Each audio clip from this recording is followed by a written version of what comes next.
लोग अक्सर सच छुपा लेते हैं। उनकी आंखें कुछ कहती है, लेकिन होंठ खामोश रहते हैं। हम पूछते हैं, तुम ठीक हो? और जवाब मिलता है, हाँ, मैं ठीक हूं। पर अंदर का तूफान वहीं का वहीं रहता है। असली सवाल यह है कि कोई इंसान कब दीवारें गिराकर सच बोलता है। कौन सा पल, कौन सा एहसास उसे मजबूर करता है कि वो अपने दिल का बोझ साझा करे। यही राज हम आज खोलेंगे। कैसे इंसान की खामोशी में छुपी आवाज को सुनना है, और कैसे किसी को इतना सुरक्षित महसूस कराना है कि वो सचमुच खुल जाए। Chapter 1, walls of silence.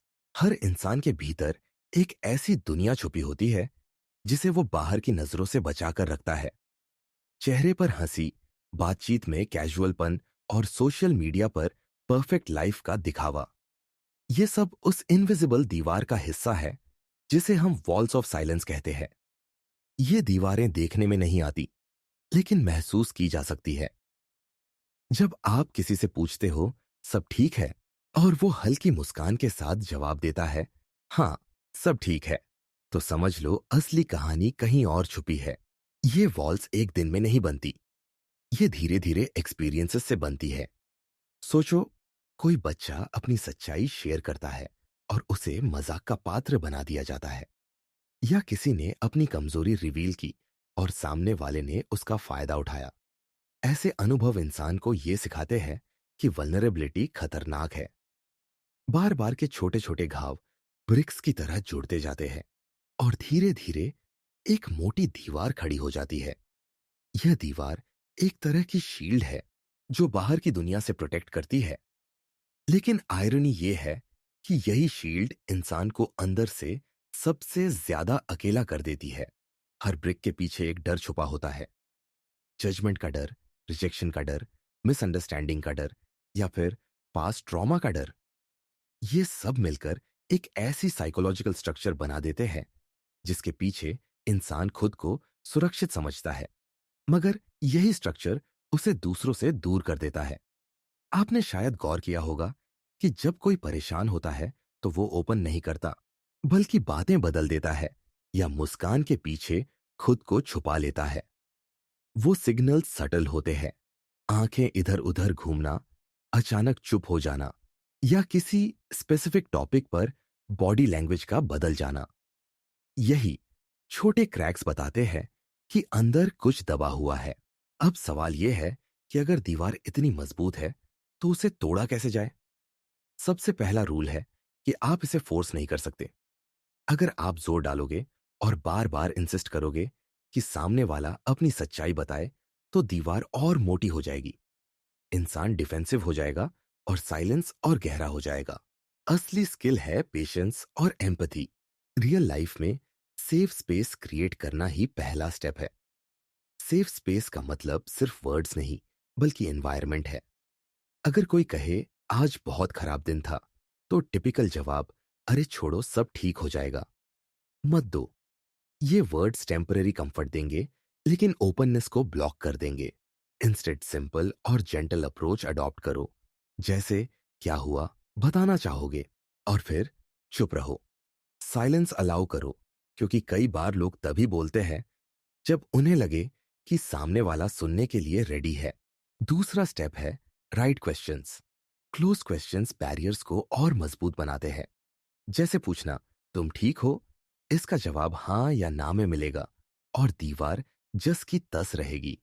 लेकिन अगर आप ओपन एंडेड सवाल पूछते हो, जैसे, आज तुम्हारे दिन का सबसे कठिन हिस्सा क्या था, तो सामने वाले के पास सोचना और खुलना ही पड़ेगा। ये टेक्निक सिंपल है, लेकिन बहुत पावरफुल है। तीसरी टेक्निक है वल्नरेबिलिटी दिखाना। लोग तभी खुलते हैं जब उन्हें लगे कि सामने वाला भी इंसान है। अगर आप अपनी कोई छोटी पर्सनल स्ट्रगल शेयर करते हो, तो सामने वाला नेचुरली इंस्पायर होता है। इमेजिन करो, आपका दोस्त बहुत चुप है और आप कहते हो, यार, मैं भी कभी कभी बहुत एंग्शियस फील करता हूं। ऐसा लगता है कि सब कुछ भारी हो गया है। तुम्हारे साथ भी ऐसा होता है। ये छोटा सा स्टेटमेंट उसे सिग्नल देगा कि वो अकेला नहीं है और सेफ है। Vulnerability invites vulnerability. ये एक साइकोलॉजिकल रूल है। बॉडी लैंग्वेज ऑब्जर्व करना भी बेहद जरूरी है। कभी वर्ड्स धोखा दे सकते हैं, लेकिन जेस्चर्स नहीं। अगर कोई बार बार गहरी सांस ले रहा है, तो शायद उसके अंदर दबा हुआ इमोशन है। अगर कोई बार बार हाथों को मसल रहा है, तो नर्वसनेस है। अगर कोई बातचीत में आंखों से बच रहा है, तो उसकी अंदरूनी चुप्पी लाउड है। इन सिग्नल्स को पढ़कर आप जेंटली अप्रोच कर सकते हो। जैसे, लगता है तुम्हारे माइंड में कुछ चल रहा है, बताना चाहोगे? ये इनडायरेक्ट अप्रोच दीवारों को कमजोर कर देती है। सबसे महत्वपूर्ण है पेशेंस। वॉल्स एक दिन में नहीं गिरी थी और एक दिन में नहीं गिरेंगी। अगर आप इमीडिएटली ओपननेस की उम्मीद करोगे, तो फेल हो जाओगे। लेकिन अगर आप लगातार सेफ, एम्पैथेटिक और नॉन जजमेंटल बने रहे, तो धीरे धीरे ब्रिक्स हटने लगेंगी। इमेजिन करो कि आपका कोई दोस्त हर समय हंसी मजाक करता है, लेकिन एक दिन वो अनयूजुअली क्वाइट है। आप पूछते हो, सब ठीक है? और वो कहता है, हाँ। अगर आप यहीं रुक जाते हो, तो दीवार जस की तस रहेगी। लेकिन अगर आप कैजुअली उसके साथ बैठते हो, अपनी कोई छोटी पर्सनल बात शेयर करते हो और फिर कहते हो, आज तुम्हारा मूड अलग लग रहा है, क्या हुआ? तो चांसेस है कि वो धीरे धीरे खुलने लगेगा। असल में वॉल्स ऑफ साइलेंस हर किसी में होती है। फर्क सिर्फ इतना है कि कोई एक्सपर्ट तरीके से उन्हें छुपा लेता है और कोई उनके बोझ से विजिबली स्ट्रगल करता है। लेकिन ये वॉल्स परमानेंट नहीं होती। सही इंसान, सही वाइब और सही मोमेंट उन्हें तोड़ सकते हैं। जब सामने वाला महसूस करता है कि यहां कोई जजमेंट नहीं है, यहां कोई मजाक नहीं है और यहां कोई रिजेक्शन नहीं है, तो वो खुद अपनी दीवारें नीचे रखना शुरू कर देता है। और यहीं से कनेक्शन का असली जादू शुरू होता है।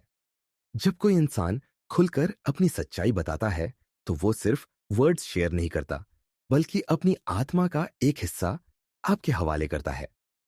यही वो पल है जो रिश्तों को गहराई देता है। और यही वो कारण है कि वॉल्स ऑफ साइलेंस को समझना और तोड़ना इतना जरूरी है। याद रखो, लोग एडवाइस से नहीं, प्रेजेंस से खुलते हैं। उन्हें सॉल्यूशंस नहीं चाहिए, उन्हें बस ये चाहिए कि कोई उनकी खामोशी को भी सुन ले। अगर आप वो इंसान बन जाते हो जो बिना जज किए सुनता है, जो साइलेंस से अनकंफर्टेबल नहीं होता और जो वल्नरेबिलिटी को एक्सेप्ट करता है, तो आप ऑटोमेटिकली वो सेफ स्पेस बन जाते हो जहां दीवारें गिर जाती है। अगर आपको ये जर्नी मीनिंगफुल लगी और आप सच में सीखना चाहते हैं कि कैसे किसी के दिल का दरवाजा खोला जा सकता है, तो अगले चैप्टर द ट्रस्ट कोड में जरूर जुड़े रहिए। और अगर आपको ये बातें वैल्यूबल लगी हो, तो इस वीडियो को लाइक कीजिए, शेयर कीजिए और सब्सक्राइब करके इस जर्नी का हिस्सा बन जाइए। क्योंकि यहां हम सिर्फ बातें नहीं करते, बल्कि इंसान की गहराई को एक्सप्लोर करते हैं। Chapter 2, the trust code. Trust, ये शब्द छोटा है, लेकिन इसका असर गहरा है। इंसान तभी खुलता है जब उसे सामने वाले पर भरोसा होता है। भरोसा ही वो अदृश्य ब्रिज है जो दो दिलों को जोड़ता है और दीवारों को तोड़ता है। लेकिन सवाल ये है कि आखिर भरोसा बनता कैसे है? क्या ये अचानक पैदा हो जाता है, या इसके भी कुछ कोड्स, कुछ हिडन पैटर्न्स होते हैं जिन्हें समझना जरूरी है। ट्रस्ट कोड दरअसल उन छोटे छोटे बिहेवियर्स का कॉम्बिनेशन है जो मिलकर किसी इंसान को सेफ फील कराते हैं। ये बिहेवियर्स इतने सटल होते हैं कि कई बार हमें पता भी नहीं चलता कि हम उन्हें परफॉर्म कर रहे हैं या नहीं, मगर सामने वाला उन्हें डीपली नोटिस करता है। सोचो, जब आप किसी नए इंसान से मिलते हो, तो पहले कुछ मिनटों में ही डिसाइड कर लेते हो कि ये ट्रस्टवर्दी है या नहीं। उसकी बॉडी लैंग्वेज, उसकी आंखों की मूवमेंट, उसकी वॉइस टोन, ये सब सिग्नल्स होते हैं। अगर वो लगातार फोन में देख रहा है, आपसे आई कांटेक्ट अवॉइड कर रहा है या बार बार आपकी बात काट रहा है, तो ऑटोमेटिकली आपके मन में एक बैरियर खड़ा हो जाता है। लेकिन अगर वो जेन्युइनली सुन रहा है, बीच बीच में सिर हिला रहा है और आपकी बात रिपीट करके कंफर्म कर रहा है, तो आपको लगता है कि ये इंसान मुझे समझना चाहता है। यही ट्रस्ट का पहला स्टेप है। ट्रस्ट कोड का पहला प्रिंसिपल है कंसिस्टेंसी। इंसान तब खुलता है जब उसे लगता है कि सामने वाला अनप्रिडिक्टेबल नहीं है।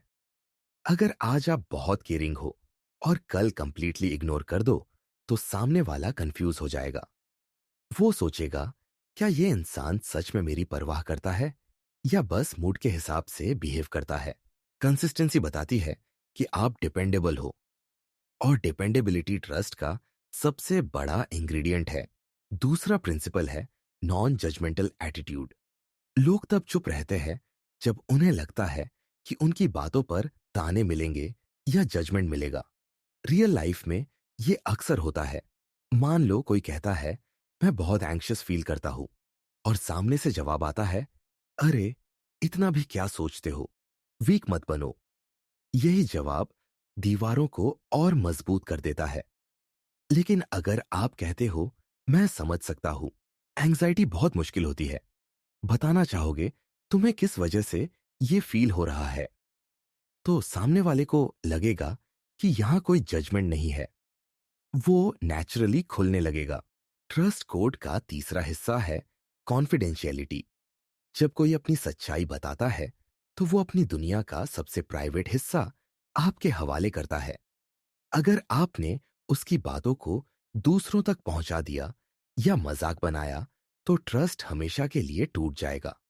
उदाहरण के तौर पर सोचो, आपका कोई दोस्त आपको अपनी फैमिली प्रॉब्लम बताता है, और आप अगले दिन उसी बात को किसी और से कैजुअली शेयर कर देते हो। शायद आपको लगे ये छोटी सी बात थी, लेकिन उसके लिए ये बिट्रेयल है। अगली बार वो कभी भी अपने दिल की बात नहीं बताएगा। कॉन्फिडेंशियलिटी मेंटेन करना ट्रस्ट का सबसे सीक्रेट रूल है। ट्रस्ट बनाने का चौथा तरीका है एम्पैथी डेमोन्स्ट्रेशन। एम्पैथी का मतलब सिर्फ सुनना नहीं, बल्कि महसूस करना है। जब आप किसी की बात सुनते हो और कहते हो, ये तुम्हारे लिए बहुत मुश्किल रहा होगा, तो सामने वाले को लगता है कि उसकी फीलिंग्स वैलिड हैं। साइकोलॉजी में इसे वैलिडेशन कहते हैं। वैलिडेशन ट्रस्ट की सबसे मजबूत नींव है। अब बात करते हैं कुछ रियल लाइफ टेक्निक्स की, जिनसे आप ट्रस्ट कोड को प्रैक्टिकली अप्लाई कर सकते हो। पहली टेक्निक है एक्टिव लिसनिंग। इसका मतलब है कि आप सच में सुनो, सिर्फ कानों से नहीं, बल्कि आंखों और दिल से भी। एक्टिव लिसनिंग में तीन चीजें होती है: आई कांटेक्ट मेंटेन करना, बीच बीच में छोटे वर्बल क्यूज देना, जैसे हाँ, समझ रहा हूं, और सामने वाले की बात को दोहराकर कंफर्म करना। एग्जाम्पल, अगर कोई कहे, मैं बहुत स्ट्रेस्ड हूं एग्जाम्स की वजह से, तो आप रिप्लाई कर सकते हो, मतलब एग्जाम्स तुम्हें बहुत प्रेशर दे रहे हैं, सही कह रहा हूं ना। ये छोटा सा एक्ट सामने वाले को सिग्नल देता है कि आप सच में सुन रहे हो। दूसरी टेक्निक है small promises and keeping them. Trust तभी बनता है जब सामने वाला देखे कि आपकी बातों और एक्शंस में फर्क नहीं है। अगर आपने कहा, कल कॉल करूंगा, तो कल कॉल जरूर करें। ये छोटे कमिटमेंट्स कंसिस्टेंसी को दिखाते हैं, और धीरे धीरे भरोसा गहरा होता जाता है। तीसरी टेक्निक है शेयरिंग पर्सनल स्टोरीज। जब आप अपनी छोटी वल्नरेबिलिटीज शेयर करते हो, तो सामने वाला नेचुरली सेफ फील करता है। एग्जाम्पल, आप कह सकते हो, मैं भी कभी कभी बहुत नर्वस फील करता हूं प्रेजेंटेशन से पहले, तुम्हें भी होता है। ये सिंपल शेयरिंग एक इनविजिबल बॉन्ड क्रिएट करता है, और ट्रस्ट इंस्टेंटली बिल्ड होता है। चौथी टेक्निक है रिस्पेक्टिंग साइलेंस। कई बार लोग तुरंत खुलकर सब कुछ नहीं कहते। अगर आप इम्पेशेंट होकर पुश करते हो, तो ट्रस्ट टूटेगा। लेकिन अगर आप उनकी साइलेंस को रिस्पेक्ट करते हो, तो वो इवेंचुअली खुद खुलेंगे। एग्जाम्पल, आपका दोस्त बार बार कहता है, सब ठीक है, लेकिन आप सिर्फ कहते हो, ठीक है, जब भी तुम रेडी हो बात करने के लिए, मैं हूं। तो ये अश्योरेंस ट्रस्ट को गहराई देता है। ट्रस्ट कोड का सबसे बड़ा सीक्रेट है ऑथेंटिसिटी।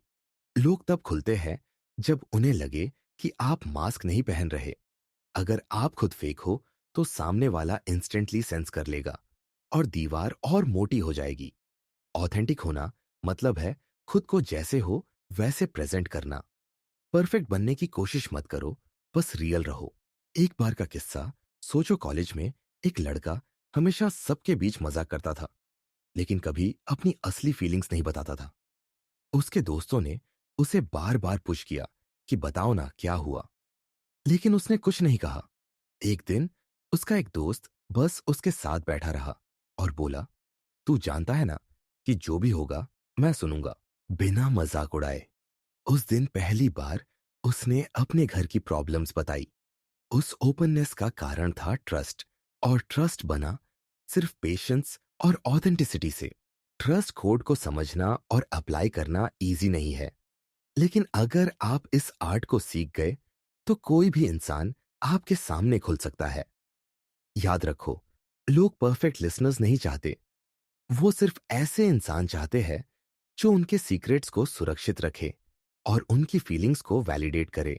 ट्रस्ट एक बार बन जाए तो वॉल्स अपने आप गिरने लगती है, और जब दीवारें गिरती हैं तो कनेक्शन सिर्फ सुपरफिशियल नहीं रहता, बल्कि सोल लेवल पर पहुंच जाता है। यही वो मोमेंट है जब इंसान सचमुच खुल जाता है और अपनी असली कहानी सामने रखता है। लोग एडवाइस से नहीं, ट्रस्ट से खुलते हैं। और अगर आप वो ट्रस्ट कोड समझ गए तो आप किसी के लिए वो सेफ पर्सन बन सकते हो जिसके सामने वो बिना डर के सब कुछ कह दे। चैप्टर 3, एकोज इन साइलेंस, खामोशी। ये शब्द सुनते ही अक्सर लोग सोचते हैं कि इसमें कुछ नहीं है, लेकिन सच्चाई ये है कि साइलेंस सबसे ज्यादा बोलती है। वो बातें जो इंसान शब्दों में नहीं कह पाता, अक्सर उसकी चुप्पी में गूंजती रहती है। यही है इकोस इन साइलेंस, वो सिग्नल्स, वो इशारे जो सीधे दिल से निकलते हैं, लेकिन कानों से नहीं, आंखों और एहसास से सुने जाते हैं। हम सबने कभी ना कभी ये महसूस किया है। आप अपने किसी दोस्त से मिलते हो, वो मुस्कुराता है, कैजुअल बातें करता है, लेकिन उसके अंदर कुछ अजीब सी बेचैनी दिखती है। वो ज्यादा बोलता नहीं, बस छोटे छोटे जवाब देता है। उस साइलेंस में एक अलग हेवीनेस होती है। अगर आप सेंसिटिव हो तो आपको साफ महसूस होगा कि उस चुप्पी में बहुत कुछ छुपा है। यही असली एको है। लोग अक्सर वर्ड्स से झूठ बोल सकते हैं, लेकिन साइलेंस झूठ नहीं बोलती।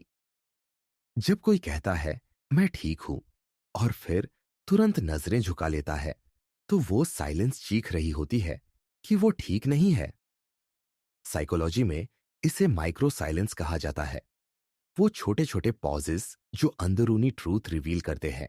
एकोस इन साइलेंस को समझने के लिए सबसे पहले आपको ध्यान से ऑब्जर्व करना सीखना होगा। साइलेंस अलग अलग शेप्स और कलर्स लेती है।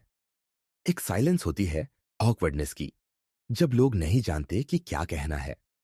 एक साइलेंस होती है कंफर्ट की, जब दो लोग बिना कुछ कहे भी कनेक्टेड फील करते हैं।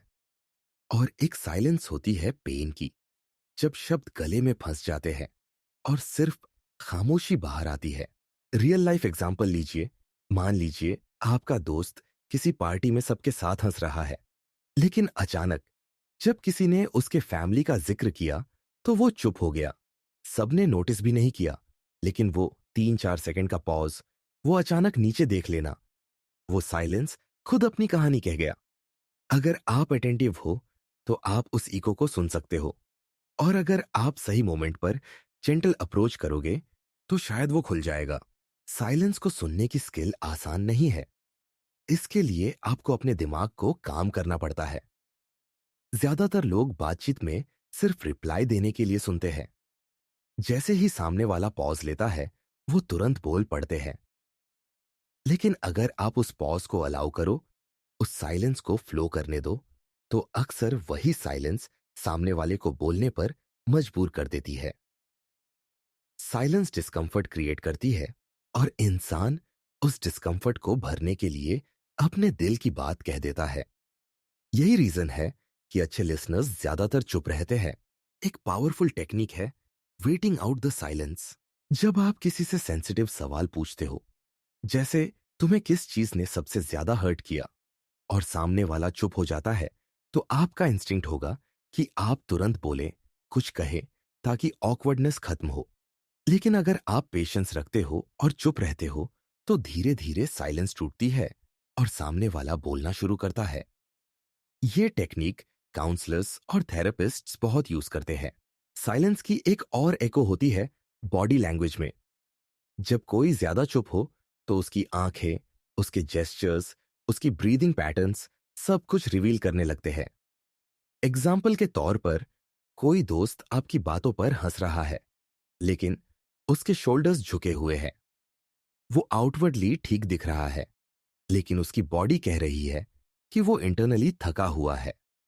ऐसे मोमेंट्स में अगर आप सॉफ्टली कहो, यार तू थोड़ा ऑफ लग रहा है, सब ठीक है, तो वो इंस्टेंटली फील करेगा कि आपने उसकी खामोशी को नोटिस किया। यही वो स्मॉल कनेक्शंस है जो दीवारें गिराते हैं। साइलेंस को डिकोड करने का एक और तरीका है कॉन्टेक्स्ट पर ध्यान देना। हर साइलेंस का मतलब एक जैसा नहीं होता। एग्जाम्पल, अगर दो लोग एक कैफे में बैठे हैं और दोनों चुप हैं, लेकिन दोनों कंफर्टेबल हैं, तो वो साइलेंस ट्रस्ट की निशानी है। वहीं अगर कोई बातचीत में लगातार चुप हो और आंखें कांटेक्ट अवॉइड करे, तो वो साइलेंस इमोशनल डिस्टेंस दिखा रही है। कॉन्टेक्स्ट से आप डिसाइड कर सकते हो कि साइलेंस ओपननेस का रास्ता है या बैरियर का।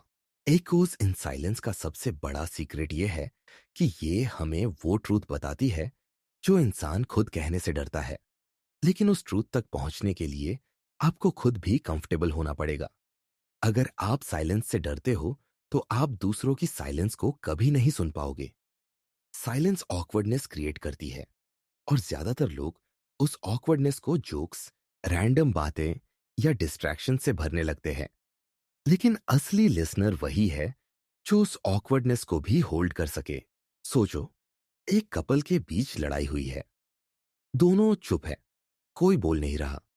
सरफेस पर लगता है कि वो डिस्कनेक्टेड है, लेकिन अगर आप ध्यान से देखो तो उनकी साइलेंस में एक एको है, एक अनकहा मैसेज कि दोनों को हर्ट हुआ है, लेकिन दोनों अभी बोलने की हिम्मत नहीं जुटा पा रहे। अगर उनमें से कोई एक ये साइलेंस तोड़कर कह दे, मुझे हर्ट हुआ, लेकिन मैं चाहता हूं कि हम इसे सुलझाए, ला तो दीवार टूट जाती है। साइलेंस का रिस्पेक्ट करना भी उतना ही जरूरी है। हर साइलेंस तोड़नी नहीं चाहिए। कभी कभी साइलेंस हीलिंग का हिस्सा होती है। अगर कोई इंसान रेडी नहीं है खुलने के लिए, तो उसकी साइलेंस को फोर्सफुली ब्रेक करना उसे और डिस्टेंट कर सकता है। ऐसे मोमेंट्स में सिर्फ इतना कहना काफी है, मैं यहां हूं जब तुम रेडी हो। ये सिंपल एश्योरेंस उस साइलेंस को भी सेफ बना देता है। एकोस इन साइलेंस को समझने के लिए आपको तीन चीजें प्रैक्टिस करनी होंगी: ऑब्जर्वेशन, पेशेंस और एम्पथी। ऑब्जर्वेशन आपको सिग्नल्स दिखाएगी, पेशेंस आपको सही मोमेंट तक वेट करना सिखाएगी, और एम्पैथी आपको सही तरीके से रिस्पॉन्ड करना सिखाएगी। जब ये तीनों क्वालिटीज एक साथ आती है, तो साइलेंस आपके लिए एक ओपन बुक बन जाती है। याद रखो, साइलेंस कभी एम्प्टी नहीं होती। हर साइलेंस के पीछे एक कहानी छुपी होती है। फर्क सिर्फ इतना है कि बहुत कम लोग उसकी गूंज सुन पाते हैं। अगर आप वो इंसान बन गए जो साइलेंस के एकोस को सुन सकता है, तो लोग आपके सामने नेचुरली खुलने लगेंगे, क्योंकि उन्हें लगेगा कि आपने वो सुना है जो उन्होंने कहा भी नहीं।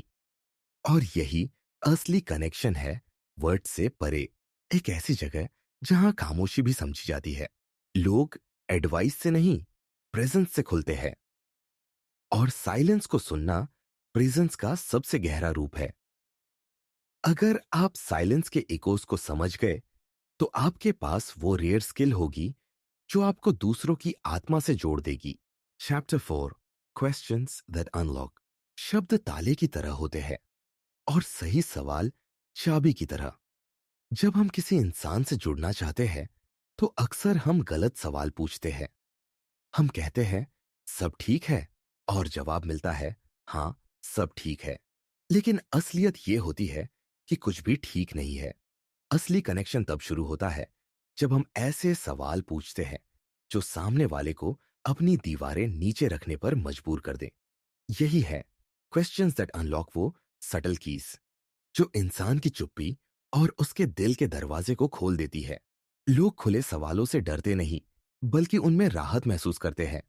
क्लोज्ड सवाल जैसे, क्या तुम ठीक हो, या क्या सब सही चल रहा है, सिर्फ हाँ या ना में जवाब लाते हैं। लेकिन ओपन एंडेड सवाल, इंसान को सोचने पर मजबूर करते हैं और वो धीरे धीरे खुलने लगता है।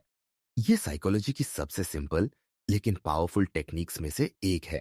सोचो, आप अपने दोस्त से पूछते हो, तुम परेशान क्यों हो? और वो तुरंत कहता है, कोई खास वजह नहीं। दीवार वहीं की वहीं। लेकिन अगर आप पूछते हो, आज का सबसे मुश्किल हिस्सा तुम्हारे लिए क्या था? तो उसे डिटेल में बताना ही पड़ेगा। सवाल ओपन है, डायरेक्ट नहीं है और जजमेंट फ्री है।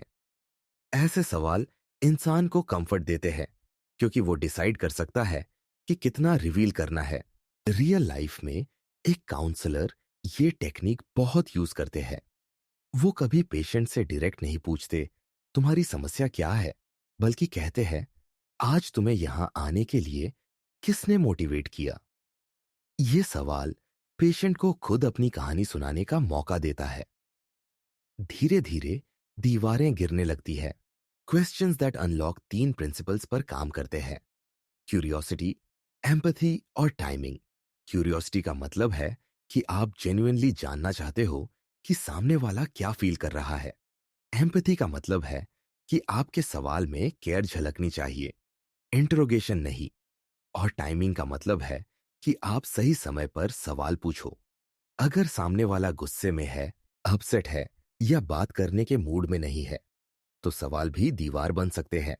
एक प्रैक्टिकल टेक्निक है लेयर्ड क्वेश्चनिंग। ये मेथड बहुत पावरफुल है। पहले आप सिंपल सवाल पूछते हो, आज दिन कैसा रहा? सामने वाला कहेगा, ठीक। फिर आप थोड़ा और गहराई में जाते हो, ठीक किस तरह से? कुछ खास हुआ क्या? फिर धीरे धीरे, कभी कभी हम कहते हैं, दिन ठीक था, लेकिन अंदर से कुछ और चल रहा होता है। तुम्हें भी ऐसा फील होता है क्या? इस तरह के लेयर्ड सवाल सामने वाले को धीरे धीरे सेफ फील कराते हैं और वो नेचुरली खुलने लगता है। एग्जाम्पल लो, एक लड़की कॉलेज में हमेशा खुश दिखती है, लेकिन एक दिन अनयूजुअली क्वाइट है। उसकी दोस्त पूछती है, तुम्हारा मूड ऑफ क्यों है? वो जवाब देती है, बस ऐसे ही। दीवार बरकरार।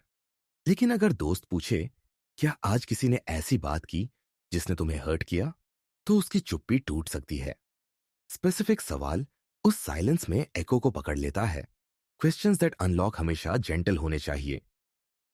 हार्श सवाल जैसे, आखिर तुम्हें प्रॉब्लम क्या है, सामने वाले को और डिफेंसिव बना देते हैं। जेंटल सवाल जैसे, क्या कुछ ऐसा है जिसे तुम मेरे साथ शेयर करना चाहोगे, सामने वाले को चॉइस देते हैं। जब शांति इंसान को चॉइस मिलती है तो वो ज्यादा खुलता है। एक और टेक्निक है रिफ्लेक्टिव क्वेश्चनिंग। इसका मतलब है कि आप सामने वाले की बात को रिफ्लेक्ट करके उस पर सवाल करो। एग्जाम्पल, कोई कहे, मैं बहुत थका हुआ हूं। आप पूछ सकते हो, थकान सिर्फ फिजिकल है या इमोशनल भी? ये सवाल सामने वाले को डीपर सोचने और बोलने पर मजबूर कर देगा। टाइमिंग भी बहुत क्रिटिकल है। कभी कभी सवाल तुरंत पूछना सही होता है और कभी वेट करना पड़ता है।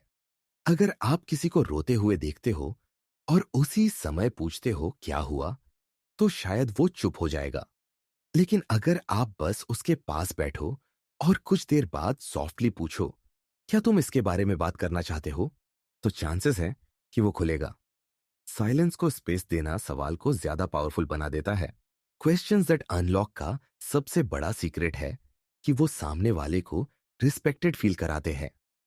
जब आप कोई थॉटफुल सवाल पूछते हो तो सामने वाला महसूस करता है कि आपने उसकी इमोशंस को नोटिस किया है और यही रिस्पेक्ट दीवारों को गिरा देती है। रियल लाइफ में सोचो कि एक मैनेजर अपनी टीम से कहता है, सब ठीक चल रहा है, और सब कहते हैं हाँ। लेकिन अगर वो पूछे, इस हफ्ते का सबसे चैलेंजिंग टास्क कौन सा था और क्यों, तो टीम ओपनली बताने लगती है। सवाल ने माहौल ही बदल दिया। यही टेक्निक रिश्तों में भी काम करती है। एक और पावरफुल तरीका है फ्यूचर ओरिएंटेड क्वेश्चंस। जब इंसान पास्ट की वजह से चुप रहता है तो उससे फ्यूचर पर सवाल करना उसे कंफर्ट देता है। जैसे, अगर चीजें तुम्हारे हिसाब से होती तो तुम्हें सबसे ज्यादा रिलीफ किससे मिलता? ये सवाल इनडायरेक्टली उसके दर्द को रिवील करवा देता है, लेकिन बिना सीधे टच किए। क्वेश्चंस दैट अनलॉक का यूज करते समय एक बात याद रखना जरूरी है।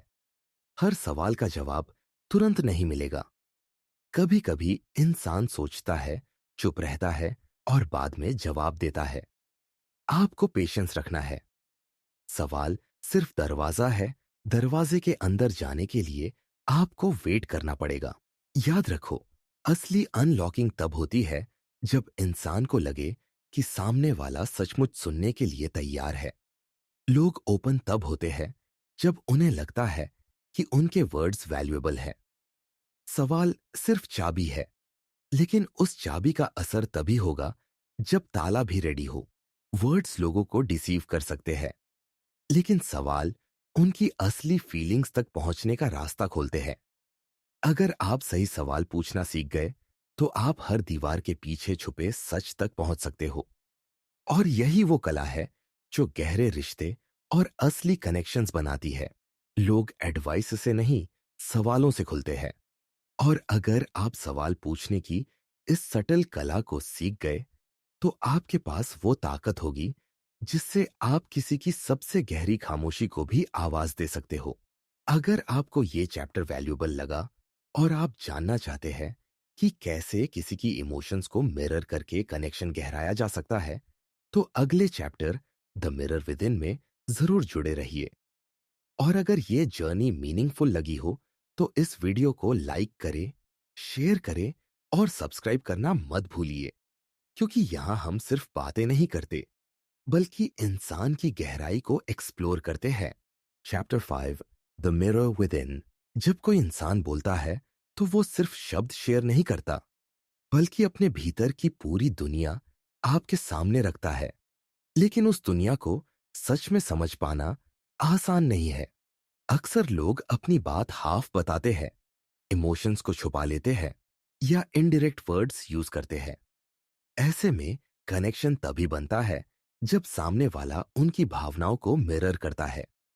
यही है द मिरर विद इन, वो कला जिसमें आप किसी की फीलिंग्स को ऐसे रिफ्लेक्ट करते हो कि उसे लगे, हाँ, इस इंसान ने मुझे सच में समझा। मिरर करना सिर्फ रिपीट करना नहीं है, बल्कि सामने वाले की भावनाओं को वैलिडेट करना है। सोचो कोई कहे, यार, आज का दिन बहुत हैवी था। अगर आप बस जवाब दो, हाँ, हैवी था, तो ये मैकेनिकल लगेगा। लेकिन अगर आप कहो, लगता है आज ने तुम्हें सच में थका दिया, शायद कुछ अनएक्सपेक्टेड हुआ, तो ये शब्द उस इंसान के इमोशंस को मिरर कर रहे हैं।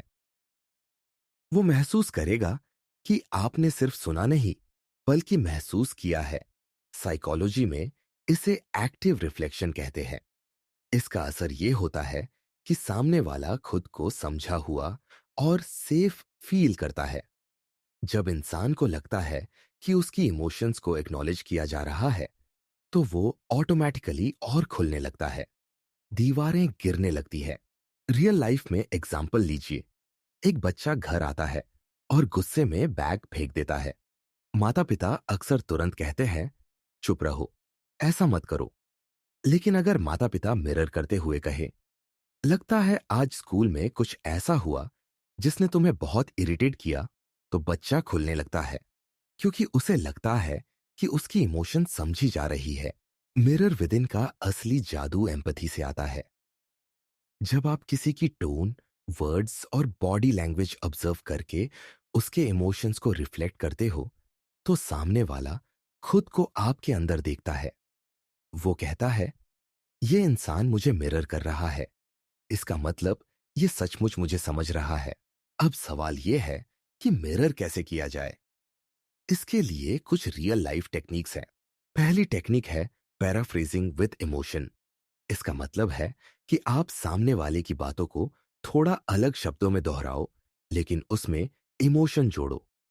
एग्जाम्पल, सामने वाला कहे, मुझे लगता है कि कोई मेरी मेहनत को नोटिस ही नहीं करता। आप मिरर करते हुए कहो, तुम्हें ऐसा लग रहा है कि तुम्हारी एफर्ट्स को वैल्यू नहीं मिल रही और ये तुम्हें हर्ट कर रहा है। ये सिंपल रिफ्लेक्शन सामने वाले को फील कराएगा कि आपने उसकी बात पकड़ी है। दूसरी टेक्निक है नॉन वर्बल मिररिंग। सिर्फ वर्ड्स ही नहीं, बॉडी लैंग्वेज भी मिरर करो। अगर सामने वाला धीमे बोल रहा है, तो आप भी पेस थोड़ा स्लो करो।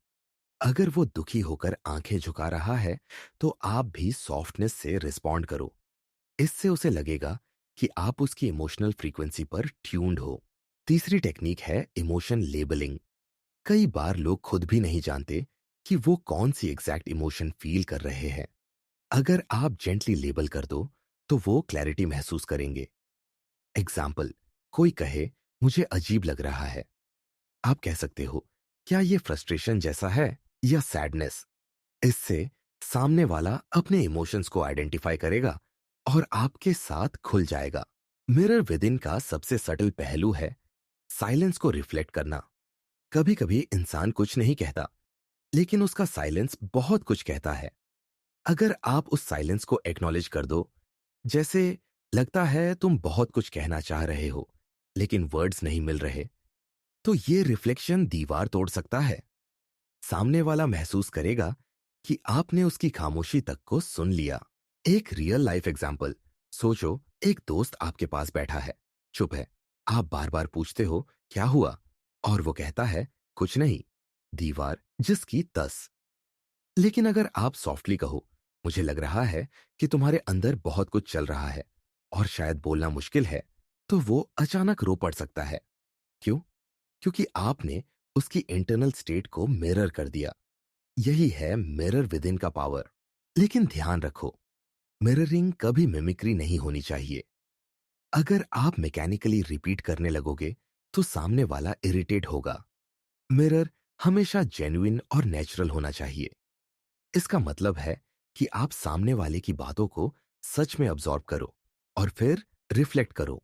मिरर विद इन का असर सिर्फ इमोशनल ओपननेस तक सीमित नहीं है, ये ट्रस्ट को भी गहरा करता है। जब कोई देखता है कि आप उसकी इमोशंस को मिरर कर रहे हो, तो उसे लगता है कि आप उसके अंदर झांक रहे हो। ये इंटीमेसी क्रिएट करता है। रिलेशनशिप्स में यही इंटीमेसी सबसे बड़ा ग्लू है। एक कपल का एग्जाम्पल लो। पत्नी कहती है तुम्हें मेरी परवाह ही नहीं। अगर पति कहे ऐसा नहीं है, तो दीवार और मोटी हो जाएगी।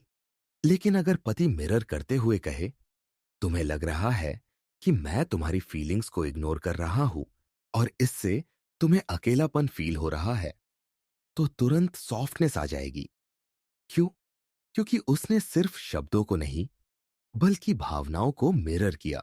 मिरर विद इन का एक और सीक्रेट है कि ये लोगों को खुद को समझने में मदद करता है। जब आप उनकी इमोशंस को रिफ्लेक्ट करते हो, तो उन्हें क्लैरिटी मिलती है। कई बार वो खुद बोलकर रियलाइज करते हैं कि उनके अंदर क्या चल रहा था। ये सेल्फ अवेयरनेस उनके लिए हीलिंग का पहला स्टेप होता है।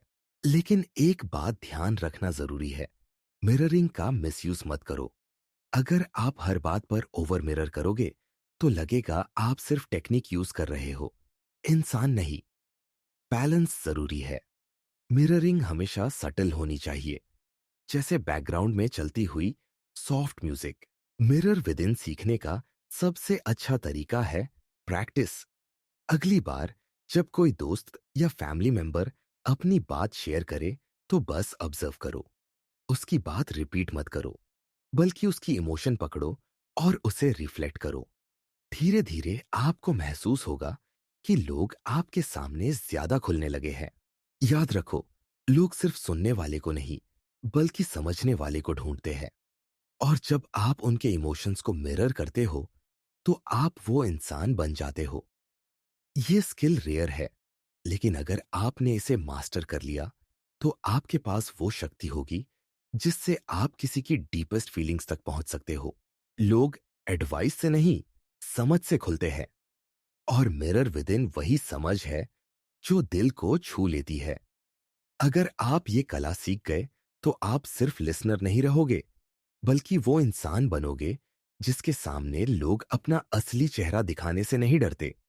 चैप्टर 6, वल्नरेबिलिटीज की। हर इंसान अपने भीतर अनगिनत सीक्रेट्स लेकर चलता है। डर, असफलताएं, गलतियां, चोटें, ये सब एक इनविजिबल बॉक्स में बंद रहती है।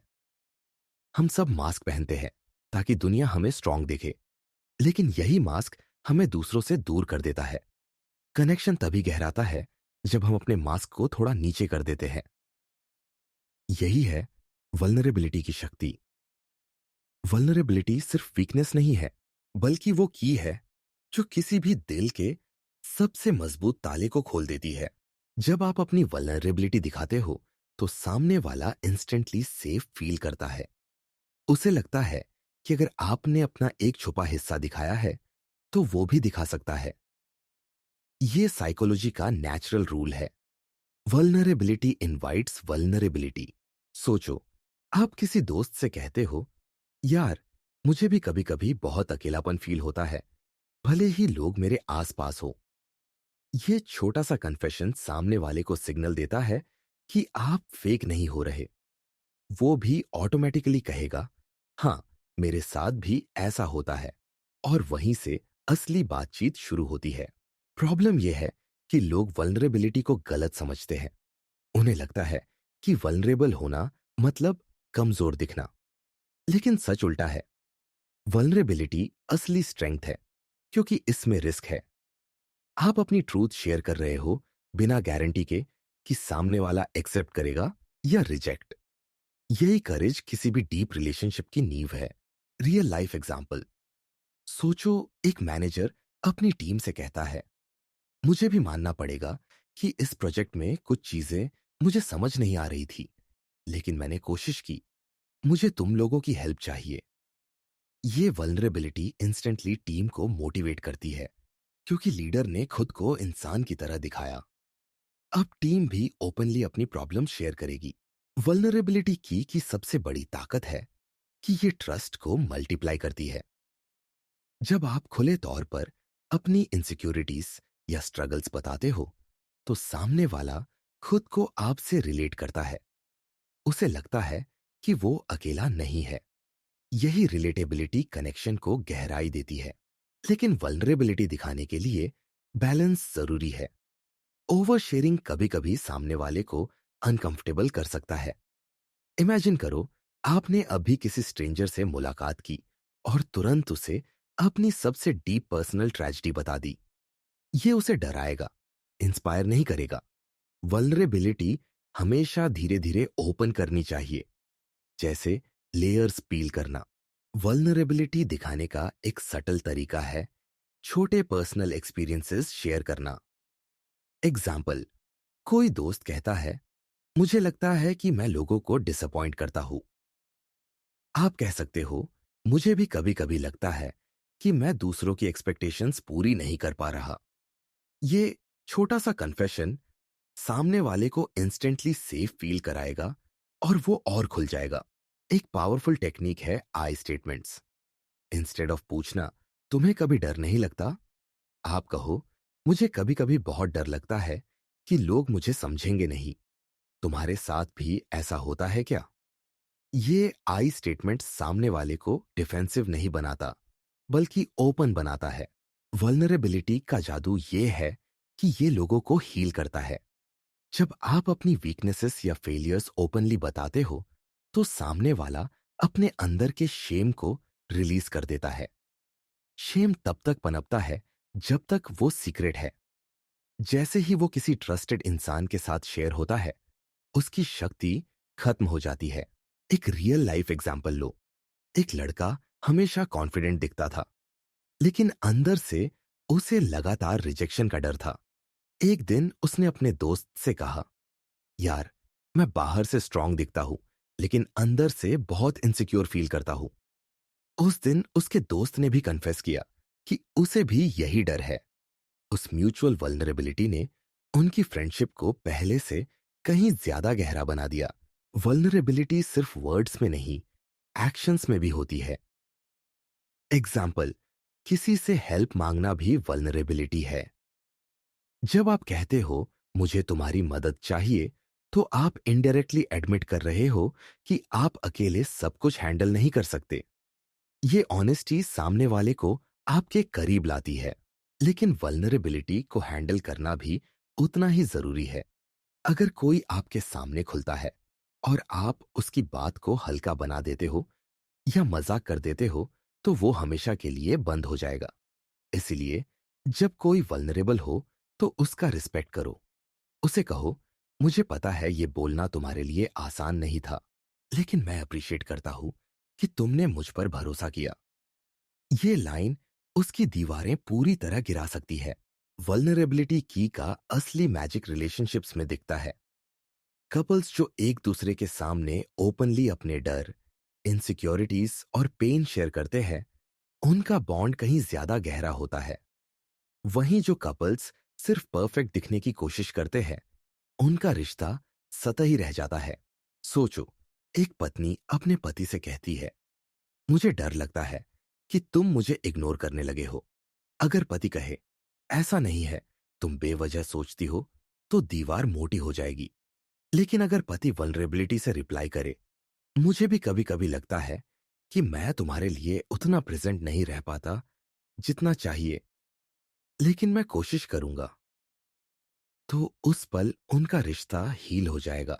वल्नरेबिलिटी का सबसे बड़ा एनिमी है ईगो।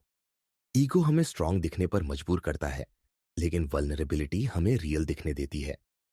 जब आप रियल होते हो, तभी आप कनेक्ट करते हो। याद रखो, वल्नरेबिलिटी वीकनेस नहीं है। वीकनेस तब है जब आप मास्क के पीछे छुपते हो।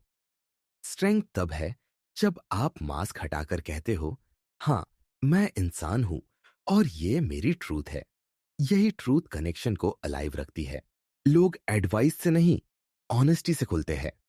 और वल्नरेबिलिटी वो ऑनेस्टी है जो हर दीवार को तोड़ देती है। अगर आपने वल्नरेबिलिटी की इस्तेमाल करना सीख लिया, तो आप किसी के भी दिल का दरवाजा खोल सकते हो। Chapter 7, unspoken signals. कभी सोचा है कि लोग सबसे ज्यादा बातें कब करते हैं? वो तब जब उनके होंठ बंद होते हैं। इंसान की असली कहानी उसके वर्ड्स में नहीं, बल्कि उसके जेस्चर्स, उसके टोन, उसके बॉडी लैंग्वेज और उसकी अनस्पोकन सिग्नल्स में छुपी होती है। यही सिग्नल्स बताते हैं कि सामने वाला सचमुच क्या फील कर रहा है। वर्ड्स को कंट्रोल करना आसान है। कोई भी कह सकता है, मैं ठीक हूं या सब नॉर्मल है।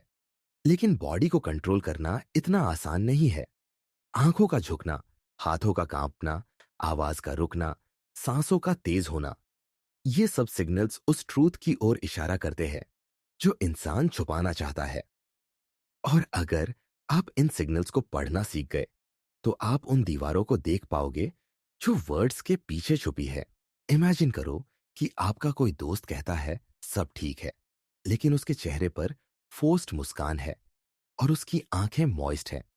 वर्ड्स कह रहे हैं कि सब नॉर्मल है, लेकिन अनस्पोकन सिग्नल्स चिल्ला रहे हैं कि अंदर कुछ टूट रहा है। यही वो मोमेंट्स हैं जहां सेंसिटिविटी जरूरी है।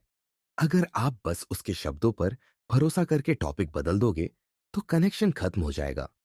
लेकिन अगर आप सॉफ्टली कहो, तेरी आंखें कुछ और कह रही है, तो वो चौंक कर खुल सकता है।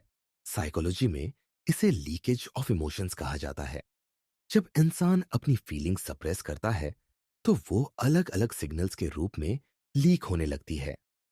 ये लीकेज ही वो क्रैक्स है जिनसे आप उसकी सच्चाई देख सकते हो। अनस्पोकन सिग्नल्स 4 लेवल्स पर मिलते हैं: फेस, वॉइस, बॉडी और एक्शंस। फेस सिग्नल्स सबसे ज्यादा पावरफुल होते हैं। माइक्रो एक्सप्रेशंस पन, छोटे छोटे फेशियल एक्सप्रेशंस जो 1 सेकंड से भी कम समय के लिए आते हैं, किसी के असली इमोशंस रिवील कर देते हैं। एग्जाम्पल, कोई कहे, मुझे कोई प्रॉब्लम नहीं है, लेकिन उसके चेहरे पर एक पल के लिए सैडनेस की झलक आ जाए, तो यही उसकी असली ट्रूथ है। वॉइस सिग्नल्स भी उतने ही स्ट्रांग होते हैं। वर्ड्स काल्म हो सकते हैं, लेकिन आवाज की पिच, स्पीड और पॉजेस सब कुछ बता देते हैं। एग्जाम्पल, कोई कहे, मैं कॉन्फिडेंट हूं, लेकिन उसकी आवाज कांप रही हो या स्पीड अचानक स्लो हो गई हो, तो वो अंदर से एंग्शियस है। बॉडी सिग्नल्स भी बहुत कुछ बताते हैं। अगर कोई लगातार हाथों को मसल रहा है, तो ये नर्वसनेस का सिग्नल है। अगर कोई आर्म्स क्रॉस करके बैठा है, तो ये डिफेंसिवनेस है। अगर कोई आंखें मिलाने से बच रहा है, तो इसका मतलब है कि वो सच में कंफर्टेबल नहीं है। एक्शन सिग्नल्स लंबे समय में दिखते हैं, जैसे कोई हमेशा किसी टॉपिक से बचने की कोशिश करता है या बार बार डिस्ट्रैक्शन क्रिएट करता है। ये रेपिटेटिव पैटर्न्स भी उसकी अनस्पोकन कहानी बताते हैं।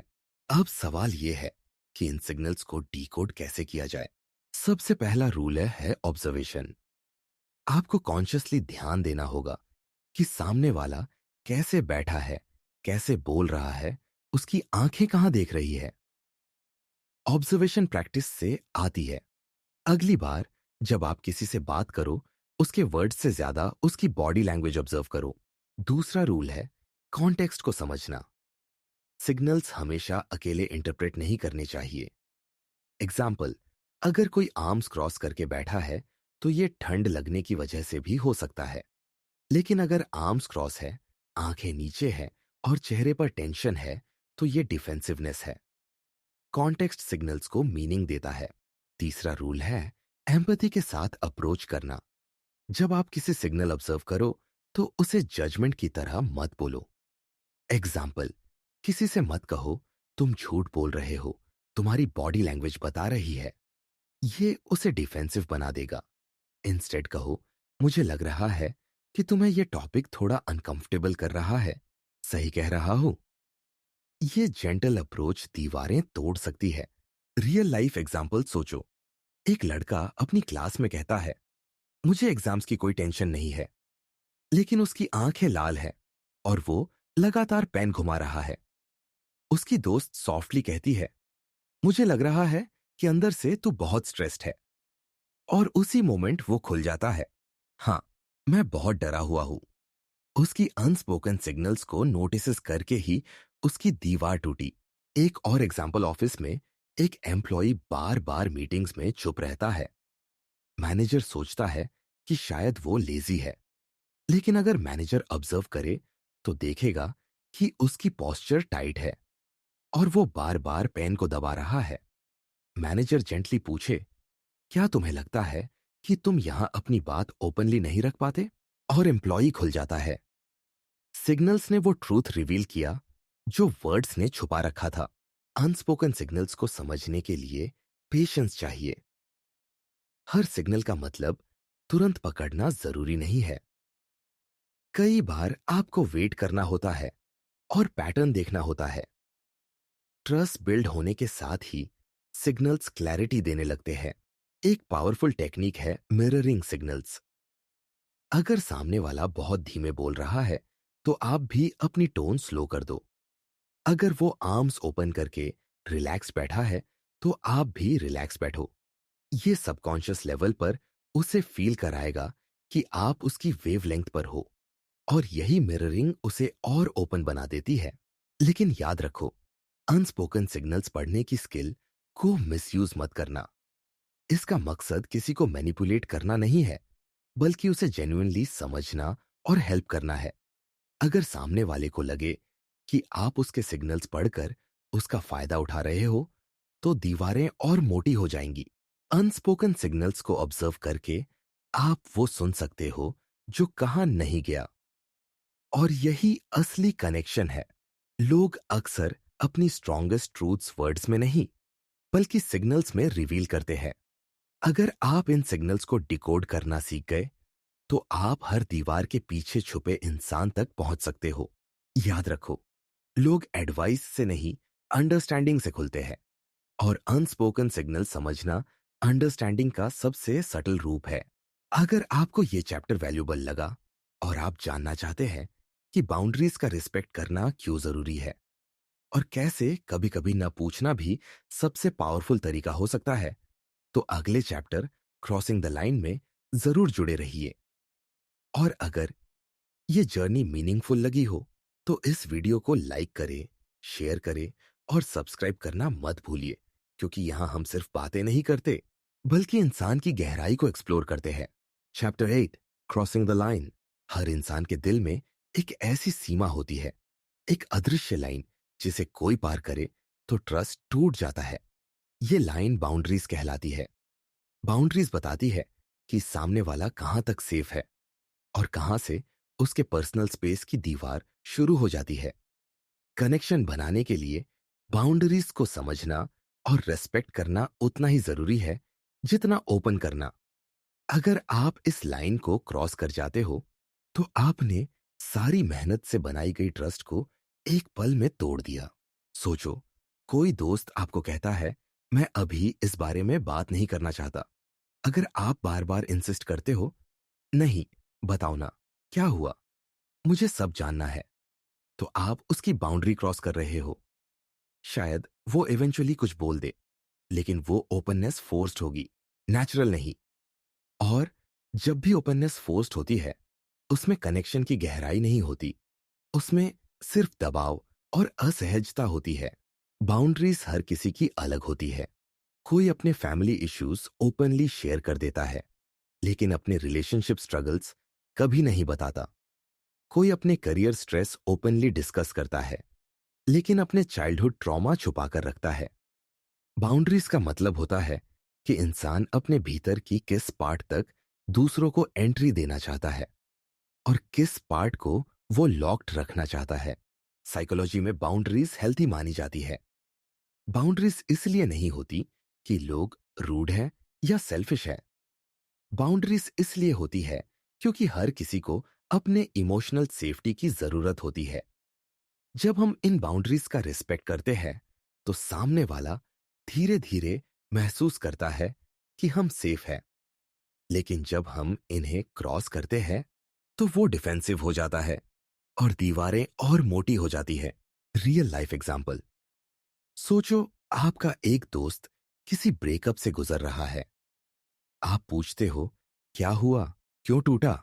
और वो जवाब देता है, मैं अभी इस बारे में बात नहीं करना चाहता। अगर आप इंसिस्ट करते हो, अरे बताना, मैं तो तेरा दोस्त हूं, तो आप उसकी बाउंड्री क्रॉस कर रहे हो। शायद वो आपसे दूर हो जाए।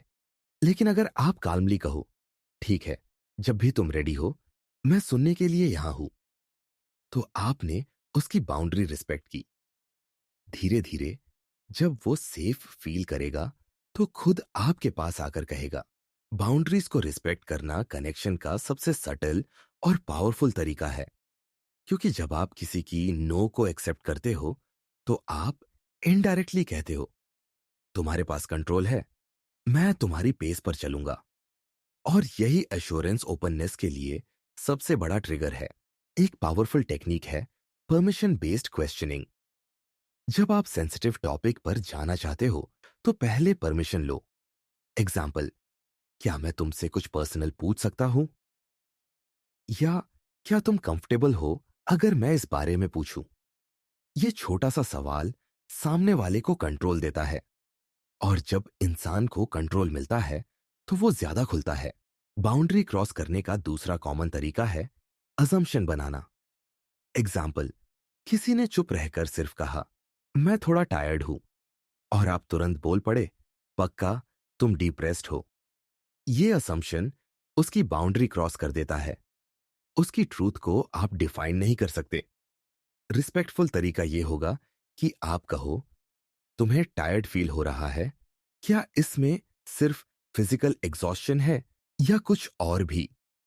ये सवाल उसकी बाउंड्री को रिस्पेक्ट करता है और उसे खुद डिसाइड करने देता है कि कितना रिवील करना है।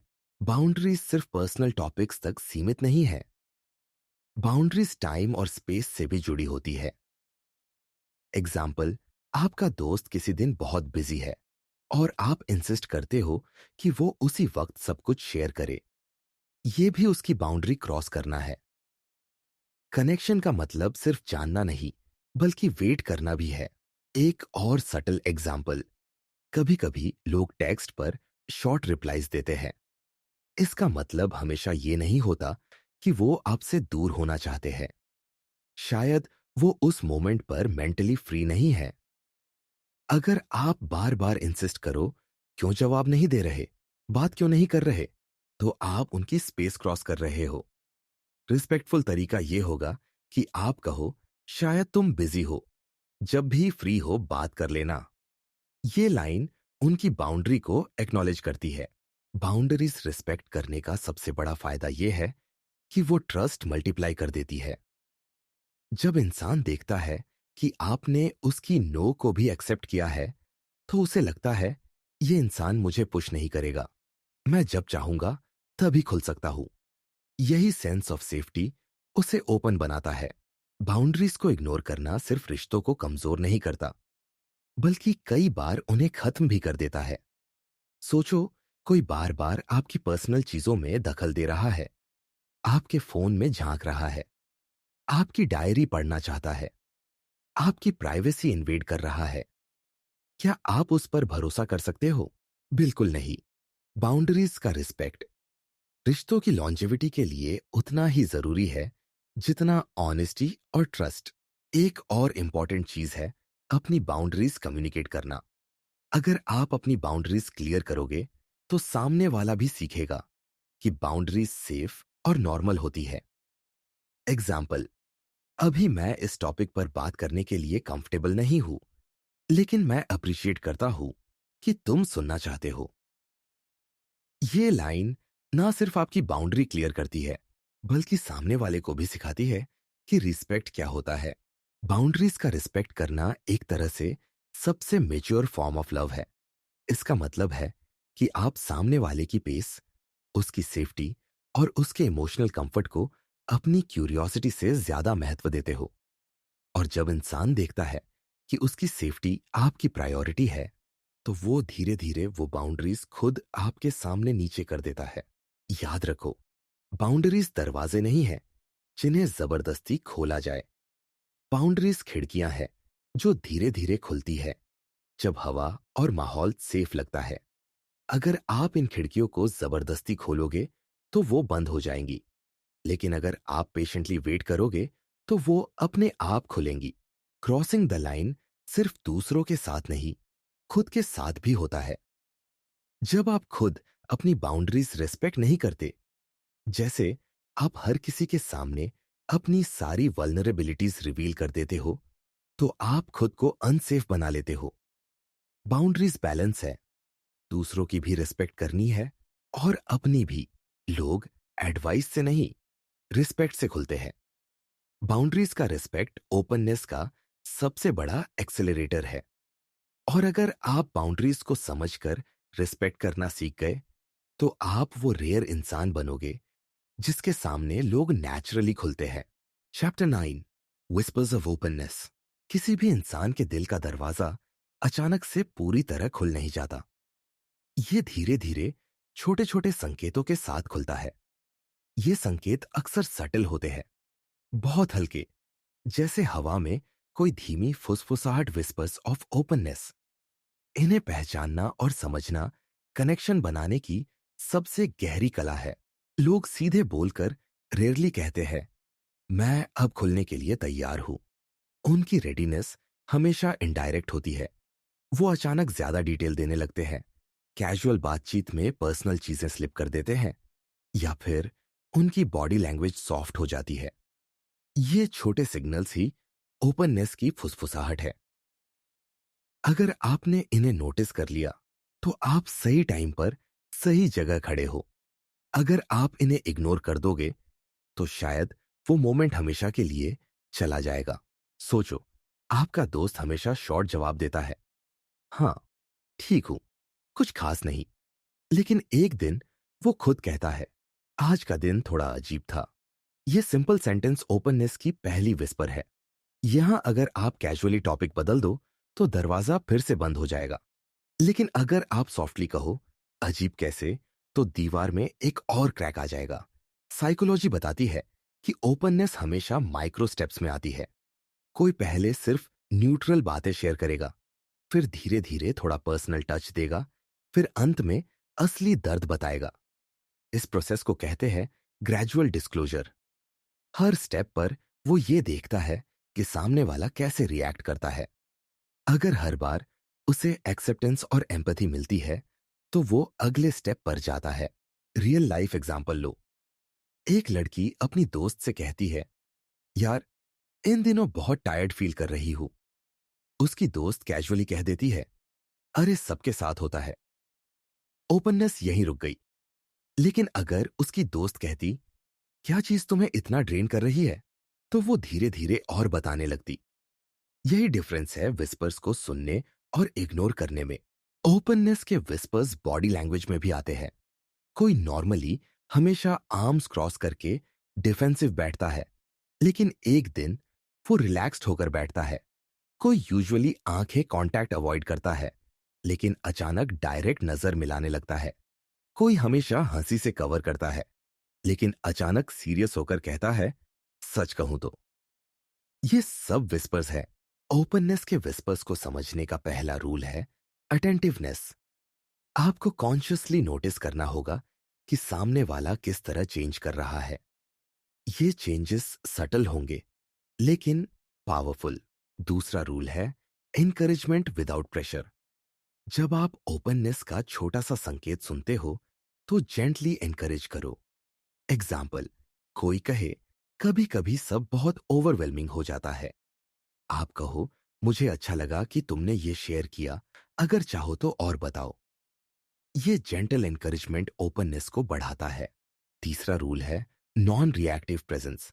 कई बार ओपननेस की विस्पर्स शॉक कर सकती है। एग्जाम्पल, कोई कैजुअली कह दे, कभी कभी मुझे जीने का मन नहीं करता। अगर आप पैनिक करके रिएक्ट करोगे, क्या, ऐसा क्यों सोचते हो, तो वो तुरंत बंद हो जाएगा। लेकिन अगर आप काल्मली कहो, ये सुनना हैवी है, लेकिन मैं यहां हूं तुम्हारे साथ, तो वो और खुलेगा। एक और पावरफुल टेक्निक है मैचिंग डेप्थ। जब कोई छोटा सा ओपननेस दिखाता है, तो आप भी उतनी ही डेप्थ दिखाओ। एग्जाम्पल, कोई कहे, मुझे कभी कभी लगता है कि लोग मुझे समझते नहीं। आप कह सकते हो, मुझे भी कई बार ऐसा फील होता है। ये म्यूचुअल शेयरिंग ओपननेस की गति बढ़ाती है। विस्पर्स ऑफ ओपननेस हमेशा फ्रैजिल होते हैं। अगर आपने उन्हें लाइटली लिया या मजाक बना दिया, तो वो फिर कभी नहीं आएंगे। एग्जाम्पल, कोई दोस्त कहे, आजकल थोड़ा अकेलापन फील करता हूं, और आप हंसकर कहो, अरे गर्लफ्रेंड बना ले, सब ठीक हो जाएगा। ये लाइन उसकी ओपननेस को शट कर देगी। लेकिन अगर आप गंभीरता से कहो, अकेलापन बहुत भारी होता है, मुझे बताओ कैसा फील हो रहा है, तो ओपननेस और गहरी हो जाएगी। ओपननेस की विस्पर्स सिर्फ वर्ड्स और जेस्चर्स में नहीं, साइलेंस में भी होती है। जब कोई आपके साथ बैठकर लंबे समय तक चुप रहता है और फिर अचानक साय लेता है, तो ये भी एक विस्पर है। उस मोमेंट अगर आप बस उसकी पीठ पर हाथ रख दो या सॉफ्टली कहो, मैं यहां हूं, तो वो खुल सकता है। रियल लाइफ में कपल्स भी ओपननेस की विस्पर्स के जरिए जुड़ते हैं। पति देर रात चुपचाप बैठा है और पत्नी सॉफ्टली पूछती है, कुछ सोच रहे हो? पति जवाब देता है, बस वर्क की टेंशन है। ये एक विस्पर है। अगर पत्नी इंसिस्ट करे, डिटेल बताओ अभी, तो बाउंड्री क्रॉस हो जाएगी। लेकिन अगर वो सॉफ्टली कहे, जब भी रेडी हो, मैं सुनना चाहती हूं, तो ओपननेस का दरवाजा धीरे धीरे खुलेगा। विस्पर्स ऑफ ओपननेस को पकड़ना मेच्योरिटी की निशानी है। इसका मतलब है कि आप सिर्फ शब्दों को नहीं, बल्कि उनके पीछे की दुनिया को सुन सकते हो। ये वही कला है जो आपको एक रेयर इंसान बनाती है। वो इंसान जिसके सामने लोग नेचुरली खुल जाते हैं। याद रखो, ओपननेस एक गिफ्ट है। कोई जब अपनी जिंदगी का हिस्सा आपके साथ शेयर करता है, तो वो आपको अपनी दुनिया की चाबी दे रहा है। ये हल्के हल्के विस्पर्स उस गिफ्ट का पहला स्टेप होते हैं। और अगर आप उन्हें समझकर रिस्पेक्ट करते हो, तो धीरे धीरे पूरा दरवाजा आपके लिए खुल जाएगा। लोग एडवाइस से नहीं, सेंसिटिविटी से खुलते हैं। और विस्पर्स ऑफ ओपननेस को पहचानना सेंसिटिविटी का सबसे रिफाइंड रूप है। अगर आपने ये कला सीख ली, तो आप उन रेयर लोगों में से बनोगे जो दूसरों की इनर वर्ल्ड तक पहुंच पाते हैं। अगर आपको ये चैप्टर वैल्यूबल लगा और आप जानना चाहते हैं कि कैसे आप खुद एक सेफ हेवन बन सकते हो जहां लोग नेचुरली खुले, तो अगले chapter the heaven with in में जरूर बने रहिए। और अगर ये जर्नी मीनिंगफुल लगी हो, तो इस वीडियो को लाइक करें, शेयर करें और सब्सक्राइब करना मत भूलिए, क्योंकि यहां हम सिर्फ बातें नहीं करते, बल्कि इंसान की गहराई को एक्सप्लोर करते हैं। Chapter 10, the heaven within. हर इंसान अपनी जिंदगी में एक ऐसी जगह ढूंढता है जहां वो बिना डर के खुद को एक्सप्रेस कर सके। एक ऐसी जगह जहां उसे जज न किया जाए, जहां उसकी कमजोरियों को मजाक न बनाया जाए और जहां उसकी चुप्पी भी सुनी जाए। यही है द हेवन विद इन एक सेफ स्पेस जो बाहर की दुनिया में नहीं बल्कि आपके भीतर से बनती है। और जब आप वो सेफ हेवन बन जाते हो तो लोग आपके सामने नेचुरली खुलने लगते हैं। सेफ हेवन बनने का मतलब है कि आप वो इंसान बनो जिसके सामने कोई भी बिना मास्क पहने बैठ सके। इसका मतलब ये नहीं कि आपके पास हर सवाल का जवाब होना चाहिए या आप किसी की सारी प्रॉब्लम सॉल्व कर दो। इसका मतलब सिर्फ इतना है कि आप इतने ग्राउंडेड और जेन्युइन हो कि लोग आपकी प्रेजेंस में खुद को सेफ महसूस करें। सोचो, आपने शायद नोटिस किया होगा कि हम सबके पास कोई एक ऐसा दोस्त या फैमिली मेंबर होता है जिसके सामने हम आसानी से खुल जाते हैं। शायद वो ज्यादा बोलता नहीं, लेकिन जब उसके साथ होते हैं तो लगता है कि यहां कोई डर नहीं है। वो इंसान आपकी बातों को बीच में काटता नहीं, आपको जज नहीं करता और आपकी चुप्पी को भी एक्सेप्ट करता है। यही है हेवन की ताकत। द हेवन विद इन का पहला प्रिंसिपल है नॉन जजमेंटल प्रेजेंस। लोग तभी खुलते हैं जब उन्हें लगता है कि उनकी सच्चाई को एक्सेप्ट किया जाएगा। अगर कोई आपके सामने अपनी गलती या वीकनेस बताता है और आप तुरंत मॉरल लेक्चर देने लगते हो, तुम्हें ऐसा नहीं करना चाहिए था, तो वो दोबारा कभी नहीं खुलेगा। लेकिन अगर आप काल्मली कहो, हाँ, ये मुश्किल रहा होगा तुम्हारे लिए, तो उसे लगेगा कि यहां उसे एक्सेप्टेंस मिली है। यही एक्सेप्टेंस सेफ स्पेस की फाउंडेशन है। दूसरा प्रिंसिपल है इमोशनल कंसिस्टेंसी। सेफ हेवन बनने के लिए आपको इमोशनली स्टेबल होना जरूरी है। अगर आप खुद अनप्रिडिक्टेबल हो, कभी बहुत केयर करते हो, कभी अचानक डिस्टेंट हो जाते हो, तो लोग आप पर भरोसा नहीं करेंगे। सेफ हेवन वही बनता है जो लगातार वही वाइब देता है, एक स्टेडी, काल्म और रिलायबल एनर्जी। तीसरा प्रिंसिपल है एक्टिव एम्पैथी। एम्पैथी सिर्फ सुनने का नाम नहीं है। एम्पैथी का मतलब है सामने वाले की जगह खुद को इमेजिन करना। एग्जाम्पल, कोई कहे मैं अकेला फील करता हूं, सिंपैथी वाला जवाब होगा, अरे ऐसा मत सोचो, सब ठीक है। लेकिन एम्पैथी वाला जवाब होगा, अकेलापन बहुत भारी होता है, मैं समझ सकता हूं ये कितना टफ है। ये सटल फर्क ही सेफ स्पेस क्रिएट करता है। रियल लाइफ एग्जाम्पल सोचो। एक लड़की डिप्रेशन से जूझ रही थी। उसने अपनी फीलिंग्स अपनी एक दोस्त से शेयर की। पहली दोस्त ने कहा, अरे स्ट्रांग बनो, सब ठीक हो जाएगा। उसने फिर कभी उससे बात नहीं की। दूसरी दोस्त ने कहा, मैं इमेजिन भी नहीं कर सकती कि ये कितना मुश्किल है, लेकिन मैं यहां हूं तुम्हारे लिए। उसने धीरे धीरे सब कुछ उसी दोस्त को बताना शुरू किया। हेवन वही दोस्त बनी जिसने एम्पैथी और प्रेजेंस दी।